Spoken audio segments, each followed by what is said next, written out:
Goeiedag en baie welkom by Woordspeel. Vandag kyk ons na Johannes hoofstuk 13 en ek lees vir jou vers 4 tot 8. My tema is voete was. Ek lees vir jou Johannes 13 vers 4 tot 8. Hy het toe van die tafel af opgestaan, sy boklere uitgetrek, 'n doek gevat en dit om hom vasgebind. Daarna het hy water in 'n waskottel gegooi en begin om die disippels se voete te was en af te droog met die doek wat om hom vasgebind was. Hy kom toe by Simon Petrus wat vir hom sê, Here, gaan nie my voete was? Jesus antwoord hom, wat ek besig is om te doen, verstaan jy nie nou nie, maar wanneer alles verby is, sal jy dit verstaan. Petrus se onmiddellike reaksie was toe, U sal tot in ewigheid nooit my voete was nie.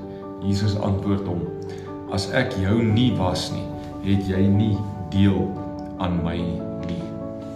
So, dit is die laaste maaltyd wat Jesus saam met sy disippels eet voordat hy die volgende dag gekruisig gaan word. Jesus staan op tydens hierdie maaltyd, voor die maaltyd, en hy trek sy bokkleed uit, hy vat 'n skottel, hy maak dit vol water en hy was sy disippels se voete. Hy bedien hulle. Simon skop daarteen, maar Jesus sê vir hom dat as hy dit nie toelaat nie, het hy nie deel aan Jesus nie. Nou, ek het gedink Petrus is baie nederig deur nie te wil toelaat dat Jesus sy voete was nie, maar eintlik was Petrus vol trots gewees. Want deur toe te laat dat Jesus sy voete was, plaas hy homself eintlik in Jesus se hande en hy onderwerp homself eintlik aan Jesus. So daar is hierdie dubbele dien. Jesus dien Petrus, maar Petrus onderwerp homself ook aan Jesus. Ek moet my verdediging en my vrese en my skaamte en my trots laat staan.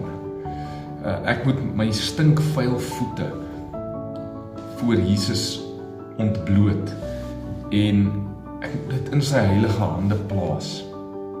Ek moet nie probeer om dit self skoon te kry nie. Ek moet nie my image, my pose probeer hou voor Jesus nie. Ek moet toelaat dat hy in my spasie inkom. Ek moet toelaat dat hy my ken, dat hy selfs my vuil voete sien en in sy hande kan vashou. Daai deel wat ek eintlik nie met iemand wil deel nie. Ek moet toelaat dat hy my sien net soos wat ek is, want dan kan ek ook deel hê aan hom. As ek nie toelaat dat hy my ken nie, dan kan ek hom nie ken nie. Hoe meer ek myself oorgee, hoe meer het ek deel aan Jesus. Wat is dit vandag in jou lewe, waar jy dalk net jouself moet ontbloot en aan Jesus bekend maak, om toelaat om in sy hande te vat en om dit te was. Doen dit. Jy sal nie jammer wees, jy sal nie spyt wees nie. Kom ons bid saam. Jesus, ek gaan my trots laat staan.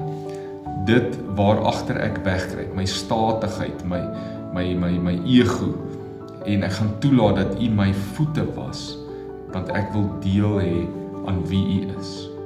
Amen.